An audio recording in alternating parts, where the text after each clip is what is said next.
Welcome sir GK classes. అదేవిధంగా మన channel కొత్తగా వచ్చిన షేర్ చేయండి, మీ ఫ్రెండ్స్ కు షేర్ చేయండి, లైక్ చేయండి. అదేవిధంగా మన ఛానల్ పేరు బ్రహ్మం సార్ జీకే క్లాసెస్ సబ్స్క్రైబ్ చేసుకోండి. అదేవిధంగా మనకు హైకోర్టులో మెయిన్ కరెంట్ అఫైర్స్ అంటే మనకు హైకోర్టు రీసెంట్ గా జరిగే ఎగ్జామ్స్ ఎంపీఎస్సీ ఎగ్జామ్ ఇంపార్టెంట్ అయితే మన మెయిన్ ఫోకస్ అంటే మనకు హైకోర్టు గురించి చెప్తామని చెప్పినాం. అందుకు కరెంట్ అఫైర్స్ డైలీ ఒక వీడియో కరెంట్ అఫైర్స్ గురించి చెప్తాము. అదేవిధంగా జీకే కూడా ఒక జీకే కూడా చెప్తాం, కోర్టు గురించి డిస్ట్రిక్ట్ కోర్టు. అయితే ఇక్కడ మనకేంటంటే ఇక్కడ జూన్ 3 వచ్చేసి వరల్డ్ బైసికల్ డే. ఇది వరల్డ్ బైసికల్ దినోత్సవం ఎప్పుడు జరుపుకుంటాం? వరల్డ్ బైసికల్ డే ఎప్పుడంటే జూన్ 3 జరుపుకుంటాం. అయితే ఇక ప్రపంచ సైకిల్ దినోత్సవం ఎప్పుడంటే 2018 నుంచి ఈ యొక్క డే జరుపుకుంటామట. ఎవరంటే ఈయన జరుపుతారు. అయితే ఈ యొక్క 2018లో ఇండియాలో దీన్ని ఎవరు లాంచ్ చేసింటే అప్పుడు మొట్టమొదటి మన ఇండియాకి వైస్ ప్రెసిడెంట్ వచ్చేసి వెంకయ్య నాయుడు గారు లాంచ్ చేశారు. ఏ దినోత్సవం అంటే వరల్డ్ బైసికల్ డే. ఎక్కడ లాంచ్ చేస్తే ఢిల్లీలో లాంచ్ చేశారు. ఈ యొక్క వరల్డ్ బైసికల్ దినోత్సవం 2025 యొక్క థీమ్ ఏంటంటే లక్ష్యమ్మ మెరుగైన భవిష్యత్తు కోసం వచ్చేసి స్ట్రైకింగ్ ఇంపార్టెంట్. అదేవిధంగా వరల్డ్ ఎన్విరాన్మెంట్ ప్రపంచ పర్యావరణ దినోత్సవం అంటే జూన్ 5 జరుపుకుంటాము, వెరీ ఇంపార్టెంట్. అయితే ఈ యొక్క ప్రపంచ పర్యావరణ దినోత్సవం వచ్చి థీమ్ వచ్చేసి ఏంటంటే putting an ending to plastic pollution. చూడండి మన సార్ థీమ్ వచ్చేసి putting an end to plastic pollution అని దీని యొక్క థీమ్. అయితే ఇక్కడ వరల్డ్ ఎన్విరాన్మెంట్ ప్రపంచ పర్యావరణ దినోత్సవం ఎప్పుడు జరుపుకుంటే జూన్ 5 చెప్తాం. అయితే ఎప్పుడు స్టార్ట్ చేసింది? 1973 జూన్ 5 ఈ యొక్క డే ను స్టార్ట్ చేసామా ఈఎన్ఓ వాళ్ళు. అదేవిధంగా దీంతో టోటల్ నెంబర్ ఆఫ్ కంట్రీస్ ఎన్ని దేశాలు అంటే దాదాపు వచ్చేసి దీంతో 193 దేశాలు పాల్గొంటాయి. ఈ యొక్క ప్రపంచ పర్యావరణ యొక్క మెయిన్ వచ్చేసి ప్రపంచ పర్యావరణ దినోత్సవం ఈ యొక్క హెడ్ క్వార్టర్ వచ్చేసి ఎక్కడుంటే కెన్యా నైరోబి. కెన్యాలో వచ్చేసి నైరోబిలో ఈ యొక్క జరుగుతుంది సార్. అయితే ఎన్విరాన్మెంట్ అంటే పర్యావరణాన్ని మనం కాపాడాలి సార్, గుర్తుపెట్టుకోవాలి. నెక్స్ట్ ఇటీవల 2025 ఐపీఎల్ మ్యాచ్ జూన్ 3 జరిగిన ఐపీఎల్ మ్యాచ్ లో ఇండియా బెంగళూరు విజేత వహించింది. అంటే ఆర్సీబీ వాళ్ళు గెలిచామట ఐపీఎల్ మ్యాచ్. ఈ ఐపీఎల్ మ్యాచ్ వాళ్ళ యొక్క సంతోషం కోసం బెంగళూరు అంటే కర్ణాటక ప్రభుత్వం వచ్చేసి ఒక చిన్న స్టేడియంలో ఒక ఉత్సవాల కోసం ఆ రాష్ట్రం వాళ్ళు జరుపుకోవాలని నిర్ణయించారన్నమాట. ఎందుకంటే ఎవరైనా గెలిచినప్పుడు ఏ జట్టు గెలిచినా కోల్కతా కానీ ఏ జట్టు గెలిచినా ఆ రాష్ట్రం వాళ్ళు ఘనంగా జరుపుకుంటారు. అట్లనే ఈసారి కూడా ఫస్ట్ టైం ఐపీఎల్ మ్యాచ్ ఈసారి గెలిచినందుకు ఆర్సీబీ వాళ్ళు దాదాపు 18 years నుంచి కష్టపడినమాట విరాట్ కోహ్లీ. అయితే ఈ యొక్క రాష్ట్ర ముఖ్యమంత్రి సిద్ధరామయ్య గారు ఏం చేసింటే ఒక సంబరాలు జరుపుకోవాలని పిలుపునిచ్చారన్నమాట. కానీ ఇక్కడ చిన్న స్టేడియంలో ఈ యొక్క సంబరాలు జరుపుకున్నప్పుడు తొక్కుషాక్ అనమాట. అంటే ఇక్కడ ఎంతో మంది వచ్చారనమాట, వేల మంది స్టూడెంట్స్ ఎంతో మంది వచ్చారు. ఆ తొక్కుషాక్ లో వచ్చేసి ఆ బెంగళూరులోని చిన్న స్టేడియంలో వచ్చేసి ఎంతమంది చనిపోయిందంటే 16 మంది మృతి చెందారన్నమాట. కానీ రేపు ఎగ్జామ్ ఉంటుందన్నమాట. ఇటీవల ఏ రాష్ట్రంలో ఉన్న 16 మంది ఏ స్టేడియంలో చనిపోయింటే 11 మంది అందరు చిన్న పిల్లలు చాలా మంది దాదాపు 2-3 చనిపోవడం జరిగిందన్నమాట. ఇది టోటల్ నెంబర్స్ 11 మంది మృతి చెందారు.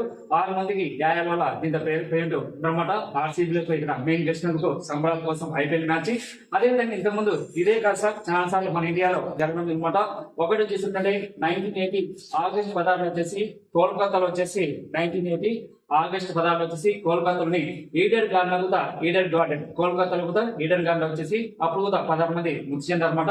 మనకి ఇంపార్టెంట్. అయితే ఈసారి బెంగళూరులో వచ్చేసి చిన్న సంస్థలో 11 మంది చనిపోవడం చాలా గౌరవం అండి. అదేవిధంగా వాళ్ళ తరఫున మనం కూడా మన ఛానల్ కట్టడం తరఫున సంతాపన దినోత్సవం కూడా జరుపుకుంటున్నాం.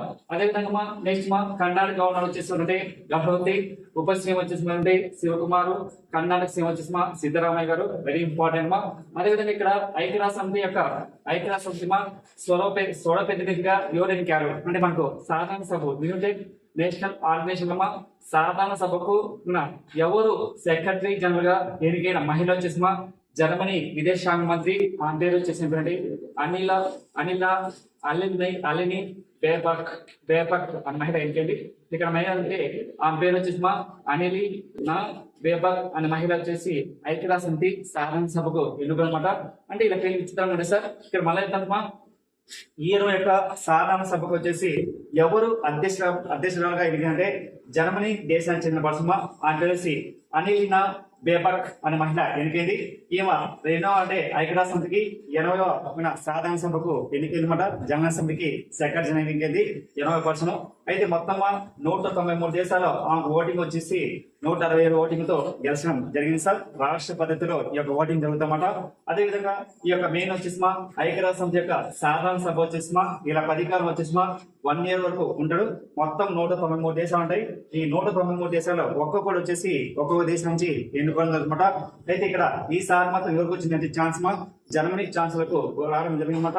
జర్మనీ వాళ్ళకు ఏంటంటే అనిలీనా బేబర్క్ అంతకుముందు విదేశాంగ వ్యవహార శాఖ మంత్రిగా పనిచేసింది. అదేవిధంగా ఇక్కడ మనకి ఏంటంటే ఇంపార్టెంట్ ఐక్యరాజ్య సమితి సాధారణ సభ ఐక్యరాజ్య సమితిలో పార్ట్లు మొత్తం 6 ఉంటాయి. దీంట్లో ఒకటి ఐక్యరాజ్య సమితి సాధారణ సభ. ఐక్యరాజ్య సమితి యొక్క సాధారణ సభ హెడ్ క్వార్టర్ వచ్చేసి న్యూయార్క్ ఉంది, అమెరికా. ఇది టోటల్ నెంబర్ ఆఫ్ కంట్రీస్ 193 ఉంటాయి. అయితే ఐక్యరాజ్య సమితి సౌర ప్రతినిధి సమావేశానికి ఇండియా నుంచి ఎన్నికైన మొట్టమొదటి మహిళ వచ్చేసి ఎవరండి? విజయలక్ష్మి పండిత్. ఎవరండి? విజయలక్ష్మి పండిత్ మొట్టమొదటి ఐక్యరాజ్య సమితి ప్రతినిధిగా ఇంకా మొట్టమొదటి మహిళ. ఇది 1947. ఎవరంటే ఇందిరాగాంధీ యొక్క సహోదరి. అయితే ఐక్యరాజ్య సమితిలో మొట్టమొదటిసారిగా హిందీలో మాట్లాడిన మొట్టమొదటి ప్రధానమంత్రి వచ్చేసి ఎవరంటే అటల్ బిహారీ వాజ్పేయి. ఇది సెకండ్ పర్సన్ అంటే నరేంద్ర మోడీ గారు. ఇది 2014లో ఈ యొక్క ఐక్యరాజ్య సమితి సమావేశంలో ఈ యొక్క మాట్లాడడం అనమాట. అదేవిధంగా ఈ యొక్క ఐక్యరాజ్య సమితి యొక్క సాధారణ సభను ఏమంటుంది? ప్రపంచ పార్లమెంట్ మాట అంటారు. ప్రపంచ పార్లమెంట్ మాట ఏదంటే ఐక్యరాజ్య సమితి యొక్క సాధారణ సభను ప్రపంచ పార్లమెంట్ మాట అని అంటారు. ఇది ఇక్కడ మనకు కావాల్సిన వెరీ ఇంపార్టెంట్.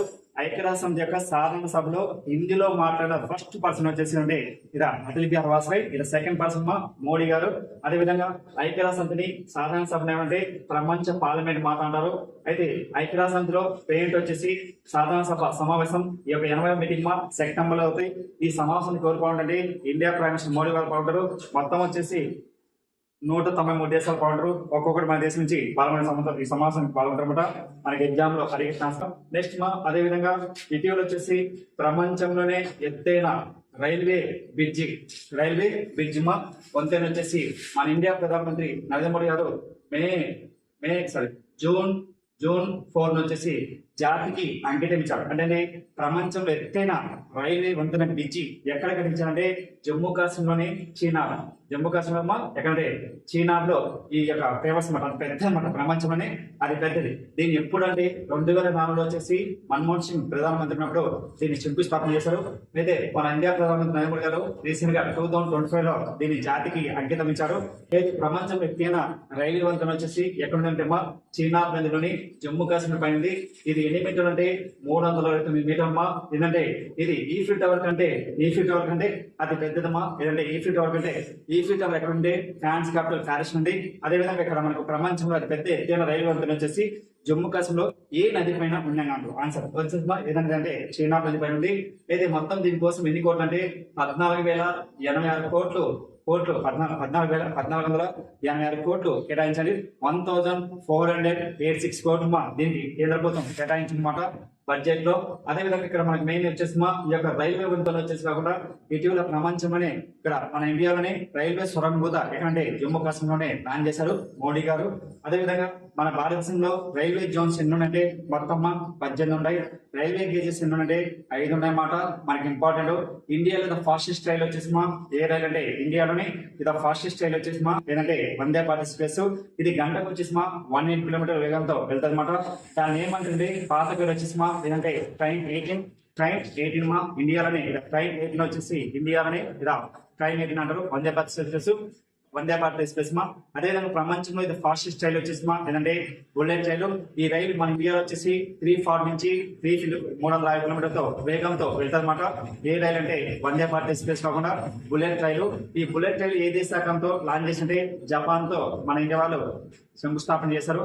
కానీ ఎప్పటికల్లా మన దేశంలో ప్రపంచంలో బుల్లెట్ రైలు ఎప్పుడు ప్రారంభిస్తుంటే 2026 ఆగస్ట్ 10న లాంచ్ చేయాలని మన ఇండియా రైల్వే శాఖ మంత్రి వచ్చేసి అశ్విని వైష్ణవ్ ప్రకటించారు. అయితే మన ఆంధ్రప్రదేశ్ రైల్వే జోన్ కొత్తగా మళ్ళీ రీఓపెన్ చేశారు. May 2, 2025లో ఇండియా ప్రైమ్ మినిస్టర్ మోడీ గారు దీన్ని లాంచ్ చేసి ప్రారంభించారన్నమాట. ఏ రైలు ఏంటంటే రైల్వే జోన్. ఇండియాలో రైల్వే జోన్ 18 రైల్వే జోన్ ఉన్నాయన్నమాట. అవి మనకు వెరీ ఇంపార్టెంట్. అదేవిధంగా ఇటీవల రైల్వే శాఖ ఏర్పడి అంటే మన ఇండియాలో రైల్వే ప్రారంభించి ద ఫస్ట్ ఇండియా మొట్టమొదటిగా ముంబై టు థానేలో రైలు ప్రారంభించారు. ఈ రైలు ప్రారంభించి ఇప్పటి వరకు ఎన్ని సంవత్సరాలు పూర్తి దాదాపు 150 కంప్లీట్. ఎన్ని సంవత్సరాలు? 150 సంవత్సరాలు పూర్తేందుకు మన కేంద్ర ప్రభుత్వం ప్రకటించిన మాట. ఇటీవల 150 సంవత్సరాలు పోతుంది. మెయిన్ మనకు రైల్వే వ్యవస్థ పితామహ వచ్చి లార్డ్ డల్హౌసీ దీనికి మెయిన్ కీలక పాత్ర వహించారు. ఇండియాలో అయితే ముంబై టు థానే ఇది ఫస్ట్ 34 కిలోమీటర్స్ వేగంతో దీన్ని ప్రారంభించారన్నమాట. అయితే ప్రపంచంలో మొట్టమొదటిగా రైలు ప్రారంభించిందంటే ఇంగ్లాండ్ లోని డార్లింగ్టన్ నుంచి స్టార్లింగ్టన్ వరకు రైల్వే వ్యవస్థను ప్రారంభించడం జరిగింది సార్. ఇది మనకు రైల్వే వ్యవస్థ నుంచి మనకు జాగ్రత్త వస్తుంది. దాని నుంచి పెద్ద ఒకటి ఎక్స్ప్లెయిన్ చేద్దాం. అదేవిధంగా పేరు రైల్వే శాఖ మంత్రి అశ్విని వైష్ణవ్. అయితే ఇక్కడ రైల్వే బడ్జెట్ కేంద్ర బడ్జెట్ రెండు ఒకటే ఉన్నది. కానీ పేరు రెండు వచ్చేసి ఒకే దాంతో కలపడం జరిగిందన్నమాట. మనకి ఎగ్జామ్ లో అడిగే ఛాన్స్ అనమాట. నెక్స్ట్ అదే విధంగా ఉన్న ఫేమస్ పర్సన్ అంటే ఇటీవల వచ్చేసి నాట్స్ నూతన అధ్యక్షుగా ఎవరికంటే శ్రీహరి మందడి ఎన్నికైనమాట. నెక్స్ట్ అదే విధంగా ఇటీవల వచ్చేసి మన ఆస్ట్రేలియా ఉప ప్రధానమంత్రి ఇండియాకి రావడం రెండవ ప్రకటనకి సందర్భంగా ఆస్ట్రేలియా ఉప ప్రధానమంత్రి వచ్చి రిచర్డ్ మార్సెస్ ఆయన 2025 జూన్ 4న మన దేశానికి రావడం జరిగిందన్నమాట. అతని పేరు వచ్చేసి ఆస్ట్రేలియా ఉప ప్రధానమంత్రి రిచర్డ్ మార్సెస్. ఈయన మన ఇండియాకి 2 days మన పర్యటనకు రావడం జరిగిందన్నమాట. అదే ఇండియా ప్రైమ్ మినిస్టర్ మోడీ గారికి వచ్చేసి దీంతో కలసడం జరిగింది సార్. అదేవిధంగా మన ఇండియాకు ఆస్ట్రేలియా మధ్య దొరికిన ఎన్ని ఒప్పందాలు జరిగింది, దాదాపు 6 ఒప్పందాలు జరిగినమాట. అంటే దాంతో ఒకటి వచ్చేసి వాణిజ్య పరంగా, అణు విద్యుత్ పరంగా, నెక్స్ట్ సైన్స్ అండ్ టెక్నాలజీ, అదేవిధంగా వ్యవసాయ రంగంలో డెవలప్ చేయడానికి మొత్తం 6 అంశాలు వచ్చేసి మన ఇండియాకు ఆస్ట్రేలియా మధ్య ఒప్పందం అనమాట. 2 రోజుల పరిణామ సందర్భంగా వచ్చేసి 2 days మన ఇండియాకు రావాలన్నమాట. ఎవరంటే ఆస్ట్రేలియా ఉప ప్రధానమంత్రి, అతని పేరు వచ్చేసి రిచర్డ్ మార్సెస్. అది మనకి ఇంపార్టెంట్. అదే విధంగా ఇక్కడ మనకి main important sir Jammu Kashmir లోని లడక్ జమ్మూ కాశ్మీర్ చాలా ఇంపార్టెంట్. అయితే ఇక లడక్ లోని కేంద్ర ప్రాంత రాష్ట్రమైన లడక్ వచ్చేసి స్థానికులకు 25% ఉద్యోగాలు రిజర్వేషన్ కల్పిస్తూ కేంద్ర ప్రభుత్వం ప్రకటించింది. ఇక్కడ వెరీ ఇంపార్టెంట్, భారతదేశంలో ఇటీవల కేంద్ర ప్రాంత రాష్ట్రమైన లడక్ వచ్చేసి స్థానికులు అంటే అక్కడ ఉన్న వాళ్ళకి మాత్రమే 80% ఉద్యోగాలు కల్పిస్తూ రిజర్వేషన్ కల్పించింది. మిగతా వాళ్ళకి వచ్చేసి 50% నాన్ లోకల్. ఇప్పుడు సపోజ్ మనకు ఆంధ్రప్రదేశ్, తెలంగాణ ఉంది. ఇప్పుడు ఆంధ్రప్రదేశ్కి వచ్చేసి మన ఎగ్జామ్ అంటే తెలంగాణ మన ఎగ్జామ్ అంటే కేవలం 5% మాత్రం రిజర్వేషన్ ఉంది. అక్కడ లోకల్కు 95% రిజర్వేషన్ కల్పించారు ఎవరు, కేసీఆర్. అదే విధంగా మన ఈ తెలంగాణ వాళ్ళు మన రాష్ట్రానికి రావాలంటే 20% రిజర్వేషన్ ఉంటుంది. ఏ రాష్ట్రానికి, తెలంగాణకు. అట్లా రిజర్వేషన్ లభించారన్నమాట ప్రభుత్వంలో ఉద్యోగాల రిజర్వేషన్ అంటే నాన్ లోకల్ కింద. అట్లనే ఇక్కడ ఉందంటే కేవలం లడక్ లోని స్థానిక సంస్థలకు కేవలం 80% మాత్రమే ఉద్యోగాల రిజర్వేషన్ కల్పిస్తూ ఆ రాష్ట్ర ప్రభుత్వం వచ్చేసి కేంద్ర ప్రభుత్వం ప్రకటించమాట. ఎంత, 80%. కానీ ఒక లింక్ పెట్టారు ఏమని, కానీ లడక్ లో వచ్చేసి ఖచ్చితంగా 15 years ఉన్న వాళ్ళకి మాత్రమే ఈ ఒక అవకాశం ఉంటుంది అన్నమాట. అదేవిధంగా ఓబీసీ అంటే మనకు ఈడబ్ల్యూసీ వాళ్ళకంటే 10% రిజర్వేషన్ కల్పిస్తూ కేంద్ర ప్రభుత్వం ప్రకటించింది. అయితే ఇక్కడ లడక్ అనేది అంతకుముందు వచ్చేసి జమ్మూ కాశ్మీర్ లో కలిసి ఉన్నది. జమ్మూ కాశ్మీర్ నుంచి లడక్ చేంజ్ చేశారు. లడక్ ను చేంజ్ చేశారు. ఎప్పుడంటే 2019 అక్టోబర్ 31 చేంజ్ చేశారు. ఏ స్టేట్ చేంజ్, జమ్మూ కాశ్మీర్. జమ్మూ కాశ్మీర్ నుంచి కేంద్ర ప్రాంత రాష్ట్రంగా మార్చారు. జమ్మూ కాశ్మీర్ 2 స్టేట్ గా మార్చారు, లడక్, జమ్మూ కాశ్మీర్. అయితే జమ్మూ కాశ్మీర్ కూడా 2019 అక్టోబర్ 31 ఏర్పడింది. లడక్ కూడా 2019 అక్టోబర్ 31 ఏర్పడింది అనమాట. లడక్ లో కేవలం 2 జిల్లాలు ఉన్నాయి, కానీ పేర్లు వచ్చేసి 5 జిల్లాలు ఉన్నాయి. మొత్తం 7 జిల్లాలు కొత్తగా, మొత్తం 5 జిల్లాలు ప్లస్ 2 జిల్లాలు పాత జిల్లాలు, మొత్తం 7 జిల్లాలతో లడక్ ను ఏర్పాటు చేసుకుంటాం. అదేవిధంగా భారతదేశంలోని అతిపెద్ద నియోజకవర్గం ఏంటంటే లోక్సభలో లడక్ స్థానం. అది పెద్ద నియోజకవర్గం. అంటే ఓట్ల పరంగా అయితే ఏంటంటే మల్కాజ్గిరి, హైదరాబాద్. కానీ నెక్స్ట్ నియోజకవర్గం పెద్దగా అయితే లడక్ చాలా ఫేమస్ ఇంపార్టెంట్. అయితే ఆ రాష్ట్రంలో స్థానికులకు 20% రిజర్వేషన్ లభిస్తూ కేంద్ర ప్రభుత్వం ప్రకటించింది. అదేవిధంగా కంట్రీస్ సౌత్ కొరియా ప్రెసిడెంట్ కొత్తగా ఉంచారు. సౌత్ కొరియా ప్రెసిడెంట్ వచ్చేసి అతని పేరు వచ్చేసి ఏంటంటే లీజ్ ముంగ్ అనే వ్యక్తి ఎన్నికాడు. అతను ఏ పార్టీ అంటే డెమోక్రటిక్ పార్టీ. అదేవిధంగా అతను ఎవరి మీద గెలిచిందంటే కిమ్ మాన్ సుక్. ఈయనకి ఎన్ని ఓట్లు వచ్చింది, 41.98 ఓట్లు వచ్చినాయి. అతను అయితే విజేత లీజ్ అనే వ్యక్తి తెలిసినమాట. అతను ఏ పార్టీ అంటే డెమోక్రటిక్ పార్టీ. మొత్తం ఎన్ని వచ్చినట్టే 48.86 ఓట్లు రాలేదన్నమాట. అయితే ఇక్కడ మనకి ఇంపార్టెంట్ దక్షిణ కొరియా న్యూ ప్రెసిడెంట్ గా ఎవరు ఎందుకంటే May 4th ఎన్నికాడు. నెక్స్ట్ June 4th ఎన్నికాడు. అదేవిధంగా రీసెంట్ గా అలహాబాద్ హైకోర్టు న్యాయమూర్తి పైన జస్టిస్ యశ్వంత్ వర్మ పైన మన అవిశ్వాస తీర్మానం పెట్టాలని ఇటీవల వచ్చేసి మన సుప్రీంకోర్టు ప్రవేశపెట్టింది అనమాట. సో ఇక్కడ మెయిన్ వచ్చేసి అలహాబాద్ హైకోర్టు న్యాయమూర్తి జస్టిస్ యశ్వంత్ వర్మ పైన అవిశ్వాస తీర్మానం ఎందుకు పెట్టాలి అనుకున్నారు? ఎందుకంటే సార్ ఆయన ఇంట్లో మాట జస్టిస్ యశ్వంత్ వర్మ వచ్చేసి న్యూఢిల్లీలో ఈయన నివాసంలో ఆ న్యూఢిల్లీలో జరిగిన నివాసంలో ఆయన మొత్తం నోట్లు వచ్చేసి కరెన్సీ నోట్లు వచ్చేసి కాలిపోయి బయటికి వెళ్ళదనమాట. అంటే ఇది దాదాపు కొన్ని కోట్ల వరకు ఈయన అవినీతి పాల్పడి వాళ్ళ ఇంట్లో మొత్తం దాచిపెట్టారు. ఏంటి కరెన్సీ నోట్లు. ఆ కరెన్సీ నోట్ల వల్ల మొత్తం తన నివాసంలోని ఖాళీ నోట్ల కట్టలు వచ్చేసి గుట్టలుగా బయటికి రావడం అనమాట.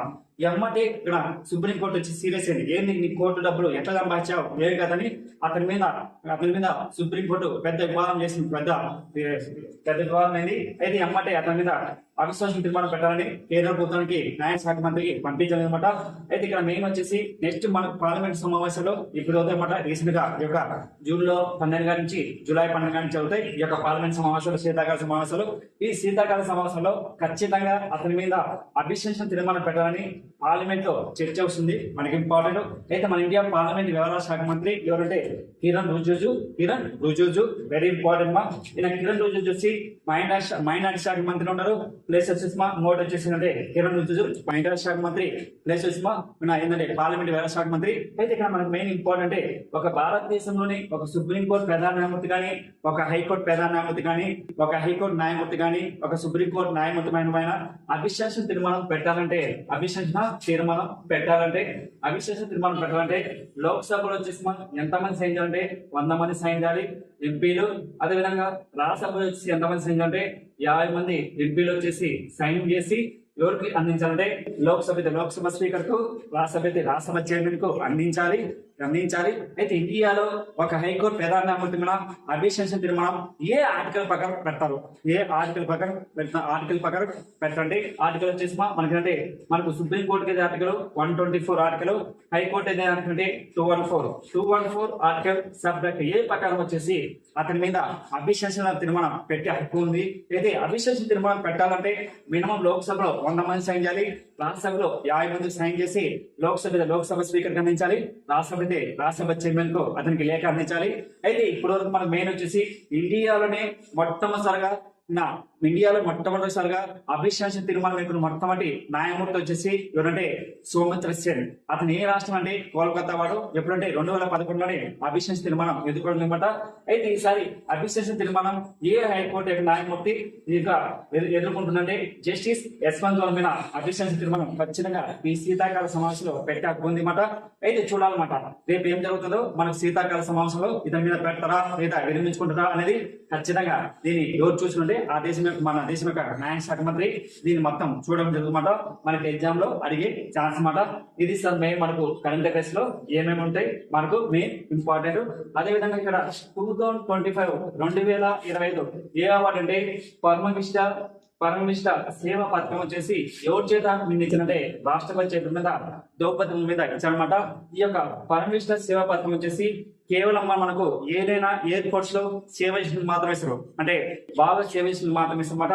ఏ అవార్డు అంటే మనకు డిఫెన్స్ ఉంది, పరమవీర చక్ర అవార్డు, మహావీర చక్ర అవార్డు, వీర చక్ర అవార్డు, అశోక్ చక్ర అవార్డు, సౌర చక్ర అవార్డు, నెక్స్ట్ కీర్తి చక్ర అవార్డు. అట్లనే దీంతో కూడా మనకి ఏంటంటే ఈసారి 2025 పరమ విశిష్ట సేవా పథకం వచ్చేసి మన మొత్తం ఇండియా వరకు వచ్చేసి నలుగురికి వచ్చింది. వాళ్ళలో వచ్చేసి ఎయిర్ వైస్ మార్షల్ వచ్చేసి వెంకట తుంకం రావు. అదేవిధంగా second person air vice marshal వచ్చేసి శ్రీనివాస్ చౌదరి. అదేవిధంగా ఎం శ్రీధర్ గారు. అదేవిధంగా ఆంధ్రప్రదేశ్ నుంచి శ్రీనివాస్ కు ఎన్నికనమాట. శ్రీనివాస్ కు ఎన్నికారు. మొత్తం 4 నెంబర్స్ వచ్చిందా. ఏ అవార్డు అంటే పరమనిష్ట సేవా పథకం. అయితే 5 నెంబర్స్ విన్నర్. ఈ award painted by the president important. అయితే ఎయిర్ వైస్ మార్షల్ వచ్చేసి వెంకట తుక్కరాం. అదేవిధంగా ఎయిర్ మార్షల్ వచ్చేసి శ్రీనివాస్ చౌదరి. అదేవిధంగా ఎంఎస్ శ్రీధర్. అదేవిధంగా మన ఆంధ్రప్రదేశ్ నుంచి శ్రీనివాస్ కు ఈ అవార్డు రావాలన్నమాట. ఇది సార్ మెయిన్ కరెంట్ అఫైర్స్. మనకి ఏంటంటే జూన్ 3, 4 తేదీన మెయిన్ ఇంపార్టెంట్ కరెంట్ అఫైర్స్, 4, 5 తేదీన మనకి ఇంపార్టెంట్ పర్సన్. అదేవిధంగా మన ప్రతి ఒక్క వ్యక్తి ఛానల్ లైక్ చేయండి సార్, షేర్ చేయండి. ఓకేనా? Thank you very much.